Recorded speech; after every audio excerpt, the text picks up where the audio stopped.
Sí. Le damos la bienvenida a José Israel. José Israel, buenos días, ¿qué tal? ¿Cómo está? Buenos días. José, buenos días. ¿Nos escucha, eh? Sí, lo escucho, lo vi atentamente. Qué bueno, José. Se te José. olvidó un capítulo en eso de los sacos de cuarto. ¿Qué dice? Aquel capítulo de... Faltó el capítulo, algo en el saco de dinero. ¿Cuál fue el capítulo, ingeniero? Bueno, que la mitad del saco que llega lo ponen en una cuenta aparte. ¿Cómo? En la cuenta del que colecta.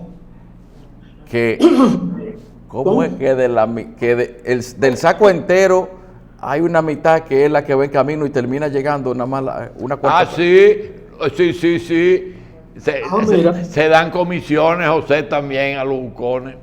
El bucón mayor, los candidatos mayores, cuando le llegue el paquetón de cuarto, de cual que sea el origen, puede ser de un santo varón que se lo mande, o una santa hembra, es la mitad para él, para él personalmente. José, es que ya el que da los cuartos exige él ir, no manda, porque tiene que tener ¿tú sabes cuál es el recibo? La fotografía. Cuando tú terminas de entregar el dinero, dice, ahora la foto. ¿Y qué foto? Dice, o la foto para llevársela al gran capo. Mira, le entregué el dinero. La foto es el recibo.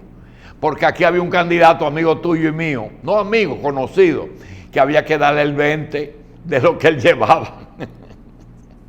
El 20% era del Esa es la grosidad de la vida política dominicana. Vamos a lo otro.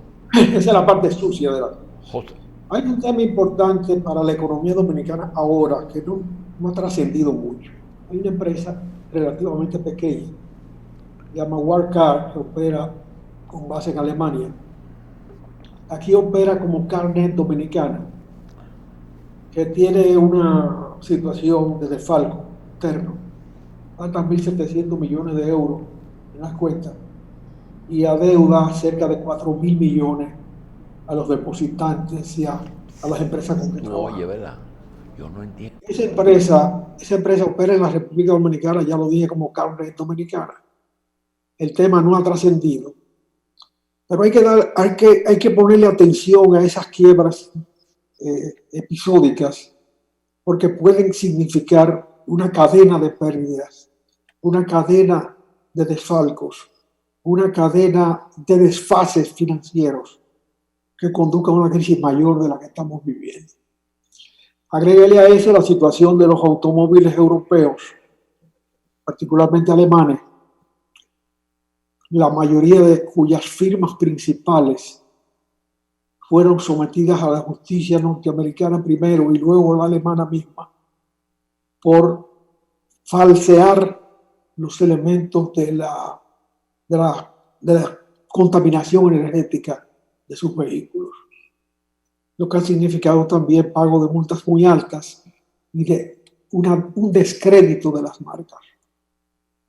Hay otro acontecimiento dentro del mundo vehicular, que es el colapso prácticamente de Nissan, que absorbió varias empresas, sobre todo los automóviles franceses, y la Mitsubishi, la parte de los automóviles, aparte de Nissan propiamente dicha, de Japón, otra empresa también japonesa, que todos se van a pique.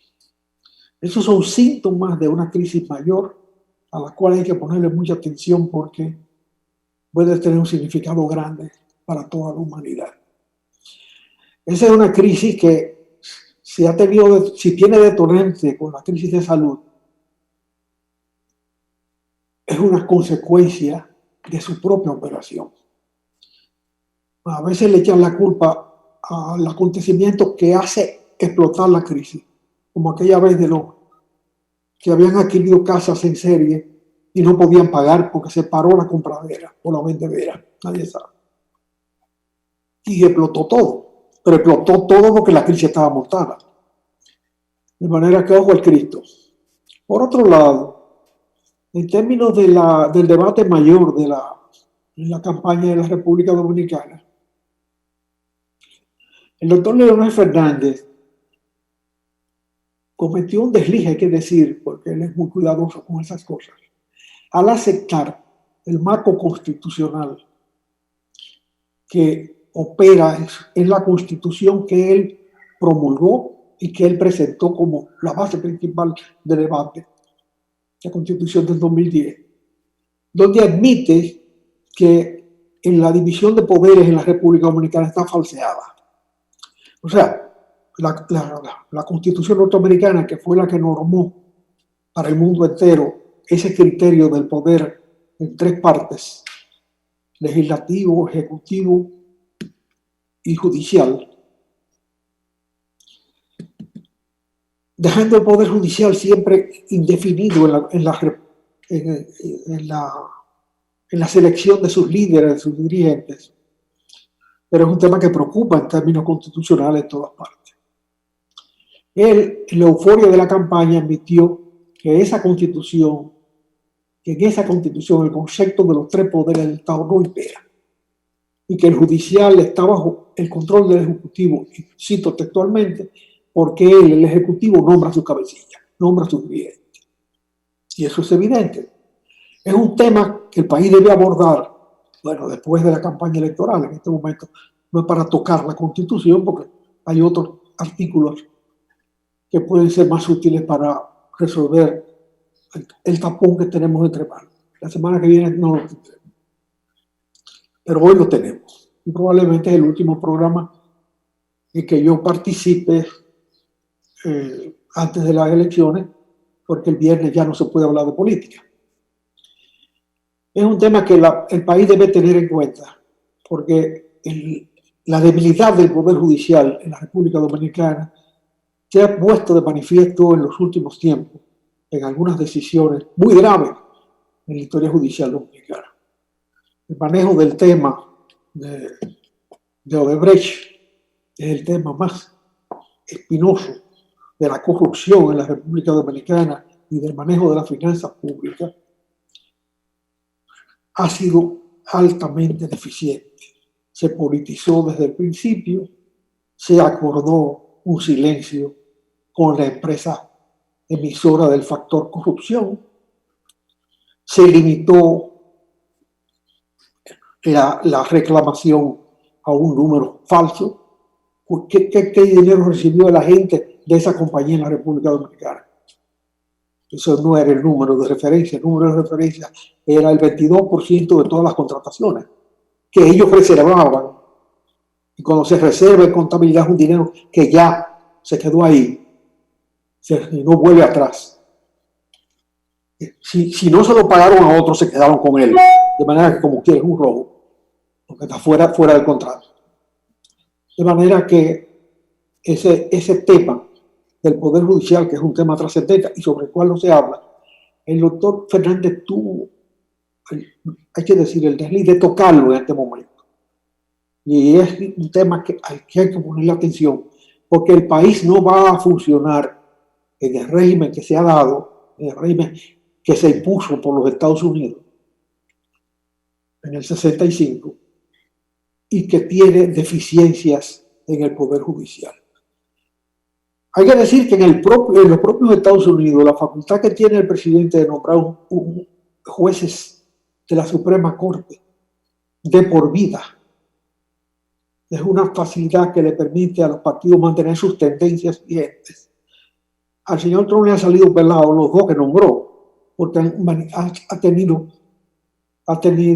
un ejercicio de la independencia de criterio que él no esperaba.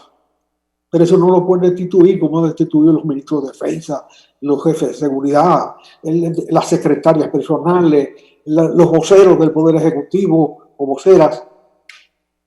Pero eso no lo puede destituir. En el caso nuestro, se maneja a través de un organismo vulnerado la designación de jueces de la Suprema Corte de Justicia y se mantiene la potestad del presidente en la designación del jefe del Ministerio Público. Es un tema que no se ha tratado y se trata hoy porque el doctor Fernández lo puso sobre la mesa, pero que es un tema que debe preocupar a todo el mundo de cara a lo que va a pasar en las elecciones próximas. El conflicto en los Estados Unidos, entre los Estados Unidos y Europa, sigue siendo importante. El principio fundamental que se discute en el impuesto a las empresas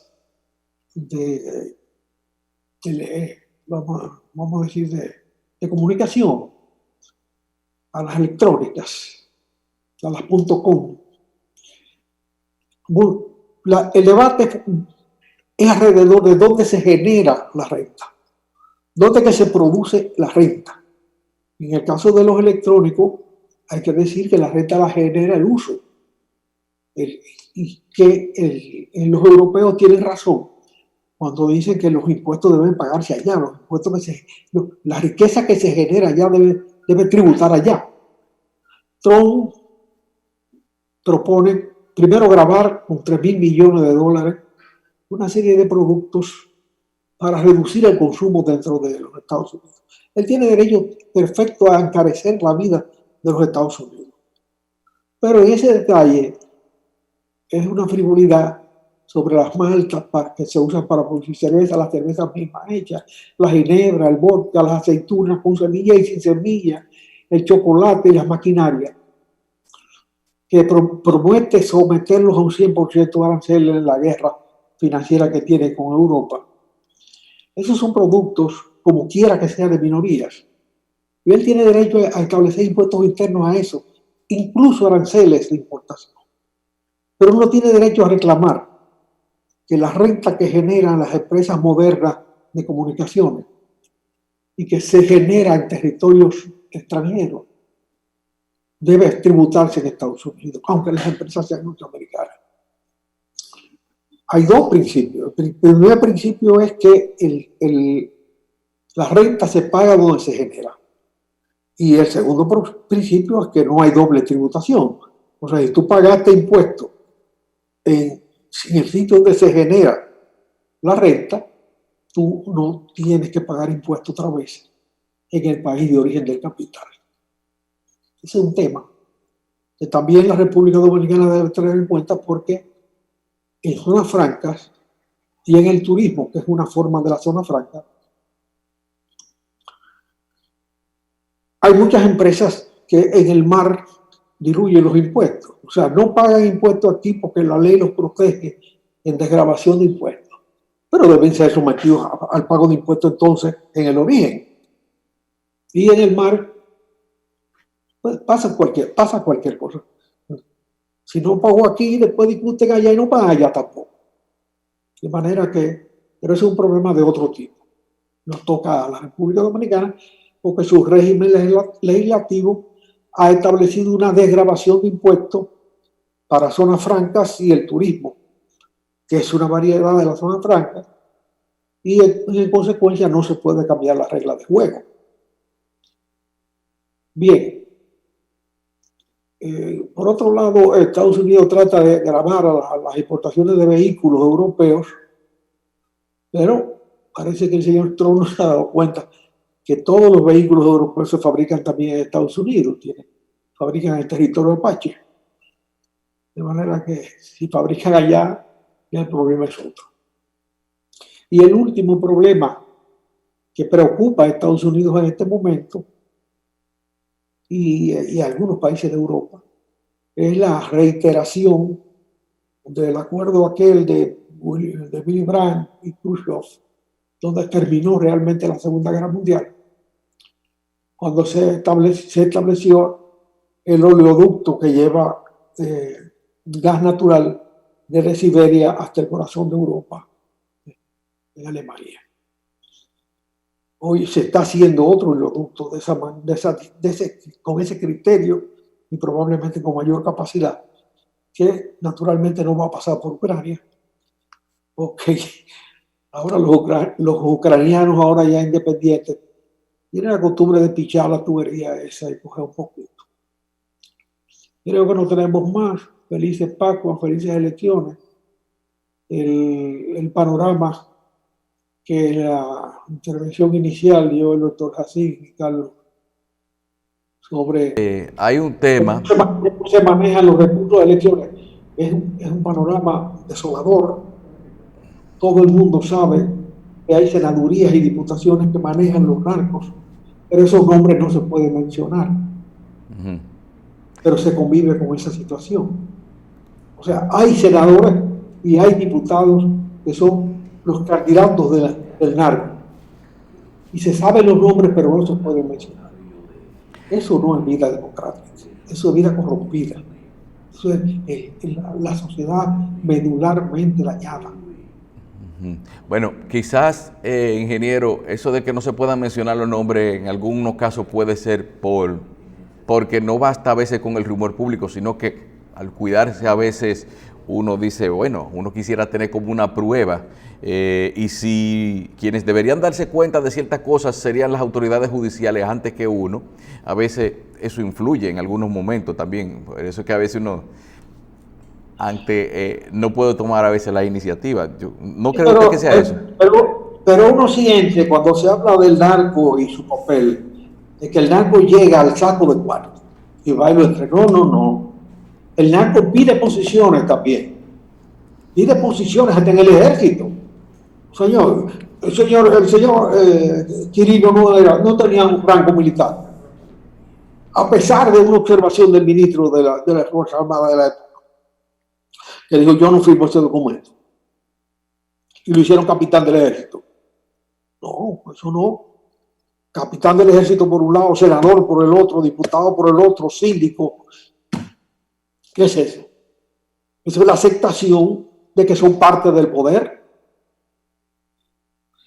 Aquí hay políticos que nunca han tenido poder, mejorando lo presente, pero que tienen más mérito para haber tenido poder que un narco.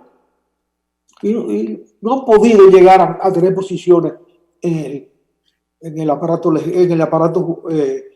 político del Estado, en la representación de las ideas, en el Congreso o incluso en los ayuntamientos. Sin embargo, esos sujetos que son el resultado de la podredumbre nacional, que es la pus del desarrollo, esos sujetos tienen representación en esos cenáculos del poder. Ese es el debate de la elección hoy. No es entre Gonzalo, Leonel y Abinader, no. Es si la podredumbre nos representa o nos representa las ideas, los criterios, la conducta, la esperanza del país. Ese es el debate de hoy. Tengo la suerte de que no puedo votar, porque no sabría por quién votar en estas condiciones. Tengo la suerte porque a la edad que tengo no puedo someterme a riesgo de la pandemia. Bueno, pero lamentable que no se... Bueno, pero precisamente queremos saber, usted no podría ir a votar porque no se siente representado por ninguna de las propuestas, pero también por las cuestiones de salud y seguridad, mucha gente podría no ir a votar. ¿A quién beneficiaría una abstención desde su punto de vista, ingeniero? No, ese tipo de predicciones astrológicas no lo manejo bien. Yo no tengo criterios sobre eso. O sea, los hombres, las personas que tienen más de 80 años, ya no pueden arriesgarse a una cola de votación y a un debate en un pasillo sobre quién llegó primero y quién llegó después. Bueno, que siempre va a preceder la votación. Pero eso me permite en esta oportunidad no tomar una decisión al respecto. En otras condiciones pudiera decir, pero no puedo decir que voten por fulano si yo mismo no voy a hacerlo. Bueno, claro, ingeniero. Y con respecto también un tema que usted habla acerca de él, sobre la admisión del doctor Leonel Fernández de que los tres poderes del Estado no imperan realmente como lo establece, o la Constitución del 2010 aún confiere mucha influencia del Poder Ejecutivo sobre los demás poderes del Estado. Realmente, ese es un debate que arranca desde el 1996, cuando la situación de los senadores como responsables de la decisión de nombramiento de los jueces superiores ya era irritante, porque se negociaban las posiciones, sobre todo con los jueces de Santo Domingo y Santiago, que eran muchos frente a los pocos de los otros sitios. Y los senadores tenían eso cogido le habían encontrado la parte débil a esa solución. Entonces se buscó una solución más institucional, creando los consejos del Poder Judicial, el Consejo del Ministerio Público, que ahora el doctor Fernández acepta que están bajo el control de la Presidencia de la República. Bien. Si lo acepta el doctor Fernández, lo acepta una persona con experiencia en el manejo de esa situación, porque ha sido presidente de la República 3 veces y es el creador de ese concepto, que en definitiva lo que ha trasladado el privilegio del Senado a un privilegio del presidente. Y eso no es la operación de los 3 poderes del Estado. En algunos sitios, tanto el Ministerio Público como la Judicatura, se han dejado, creo que en Chile, al criterio de los propios ministeriales, del Ministerio Público y de los propios jueces, que el cuerpo judicial tenga un organismo de elección para las sucesiones donde se privilegia la carrera, tanto como en el Ministerio Público. Hay que decir que el Ministerio Público tiene su origen en la representación del rey ante la justicia, que era independiente, en defensa del ciudadano. Pero aquí el Ministerio Público tiene la iniciativa de el inicio del proceso judicial. O sea, el Ministerio Público aquí, que en su origen era el representante del poder para preservar los derechos del ciudadano frente al Poder Judicial, hoy se ha convertido en un elemento cuya preocupación fundamental es la otra, el sometimiento, la acusación. De manera que con ese paquete de deformaciones hay que manejarse de cara a una necesaria modificación constitucional, porque lo que se ha creado no funciona, sencillamente. Bien. ¿Y cree usted que estas elecciones próximas se pueden desarrollar sin trauma o puede haber algún conflicto por lo que se ve ahora de que hay gente que no se compromete a aceptar resultados y gente que se dan aquí ha habido situaciones tan apretadas como la que estamos viviendo hoy? En una oportunidad se designó un consejo de notables que en definitiva le dio el poder al doctor Balaguer, pero el candidato que litigaba de repente le dice al doctor Balaguer: yo puedo aceptar eso, pero yo tenía mi compromiso, yo tenía 48 sueldos ahí que cobrar. Y el doctor Balaguer se rió y dijo: bueno, que les paguen los 48 sueldos si quieren por adelantado, eso son tonterías. Entonces el otro le mandó a decir que él se lo iba a aumentar. Después que el doctor Balaguer aceptó que se pagara, el otro dijo: no, pero que yo me lo iba a aumentar a tanto. Entonces, se ríe, se lo aumenta, y le mandaron el otro cheque que le complementaba los 48 con el saldo que el otro día había dado. De manera que esas son cosas que las hemos vivido y que dan asco de vivir. Parte de la existencia de uno ha sido en ese clima de impudicia que caracteriza la administración pública dominicana. Pero lamentablemente la democratización del país tiene un aspecto repugnante de la democratización de la sinvergüencería, de la desfachatez, sobre todo en la vida política.